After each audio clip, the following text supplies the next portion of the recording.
I love you too much. I love you so Much. si ndio? Na leo utakuwa ufanye ile historia ya zamani ile. Na kuona Leo una karatasi. Chora alikopa. Ni kubwa afu leo andika barua unaweka ni kuki. Unaenda unampa mume wako. Afu mwambie hii barua imetoka wapi? Na uchukue bahasha ya kanisani unaiweka kule unampelekea. Mwambie hii mtumishi amekupa. Ni sawa jamani? Ni sawa. Mwambie hii barua ni mtumishi amekupa. Alafu pale umechora kopa, mwisho unaandika bairazizi wako furaha. Tuliokutana sehemu fulani. Sio unajua mlikutana?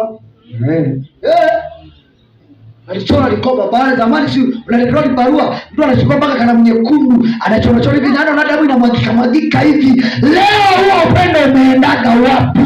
Shetani alinipa. Leo nafungua ile lango. Amen. Leo nafungua ile lango. Amen. Leo nafungua ile lango. Linafunguka. Au mtaki? Tunataka. Mimi naamua ni mwezi wa kufungua kila malango. Amen.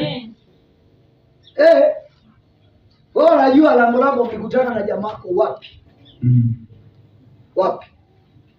Alikupendaje? Leo chukua karatasi, andika barua yako, chora kopa nzuri ile lavu, piga na mkuki mzuri kabisa sasa. Lazizi umenichoma moyoni. Mimi wako mpenzi. Wako mkalia nyongo. Janeti. Hata na yeye andika alete aseme amepewa na askofu wake. Hisi askofu wake sasa hivi. Amina. Eti. Mimi mmeoa sasa hivi hapa. Ni baba yake akiroa. Mume ni wapi? Nyumbani.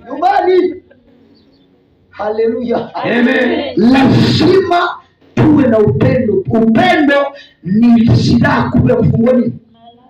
Malango. Pointi ya 5 ya kufungua malango. Uaminifu. Kuwa mwaminifu. Kuwa mwaminifu. Kuwa mwaminifu. Kitabu cha Tito 2